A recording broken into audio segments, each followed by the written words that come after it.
एक समय की बात है, एक छोटे से गांव में एक किसान रहता था जिसका नाम रामू था। रामू ईमानदार और मेहनती था, लेकिन उसकी आर्थिक स्थिति अच्छी नहीं थी। उसका परिवार बहुत गरीब था और खेत से मिलने वाली फसल उसकी जरूरतें पूरी करने के लिए पर्याप्त नहीं होती थी। गांव के दूसरे किसान धनवान थे और अक्सर रामू को ताने मारते थे कि वह गरीब है और कभी अमीर नहीं बन पाएगा।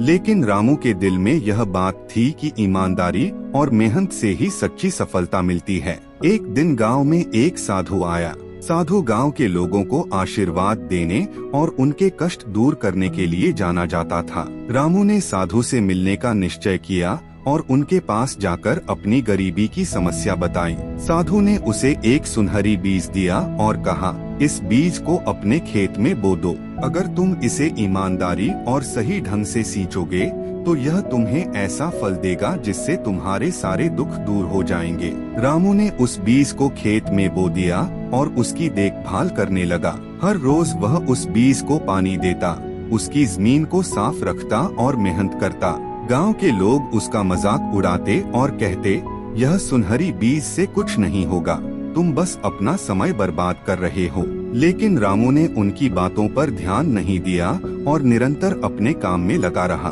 कुछ महीनों बाद उस बीज से एक सुंदर वृक्ष उग आया। उस वृक्ष पर सुनहरे फल लगने लगे। जब रामू ने उन फलों को तोड़ा और बाजार में बेचा तो उसे बहुत सारा धन मिला। अब रामू गरीब नहीं रहा, उसकी मेहनत और ईमानदारी ने उसे अमीर बना दिया। गांव के लोग जो कभी उसका मजाक उड़ाते थे, अब उसकी प्रशंसा करने लगे। उन्होंने उससे पूछा, रामू, यह चमत्कार कैसे हुआ? रामू ने उत्तर दिया, यह चमत्कार मेहनत, धैर्य और ईमानदारी का है। अगर तुम अपने काम के प्रति ईमानदार रहोगे और मेहनत करोगे तो सफलता अवश्य मिलेगी। इस कहानी से हमें यह सीख मिलती है कि जीवन में कठिनाइयाँ चाहे जितनी भी हों, ईमानदारी और मेहनत से सब कुछ संभव है। हमें कभी हार नहीं माननी चाहिए, क्योंकि सही समय पर मेहनत का फल अवश्य मिलता है।